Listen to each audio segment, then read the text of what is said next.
زيكو شاب في أوائل العشرينات، مشهور على تيك توك، عنده آلاف المتابعين، ودايما بيدور على أفكار جديدة لمقالب عشان الترند والمشاهدات. بس أغلب محتواه بقى يتجه ناحية المقالب المؤذية اللي بتضحك الناس على حساب غيرهم.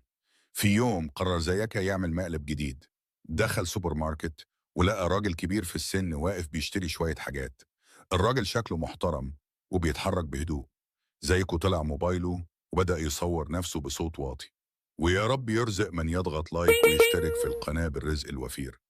يا جماعة النهاردة هنعمل مقلب جامد جدا. شايفين الراجل الكبير ده؟ هنبدل له علبة السكر بعلبة ملح. خلوكم معايا، ده هيبقى ترند نار. زيكو راح بسرعة ناحية الرف واستغل إن الراجل مش واخد باله، وبدل العلبة بسرعة. وبعدها خرج من السوبر ماركت وهو بيضحك بجنون. المقلب ده هيكسر الدنيا، مليون مشاهدة أقل حاجة. نزل الفيديو وانتشر بسرعة فعلا. بس بعد كده حصلت حاجة غير متوقعة.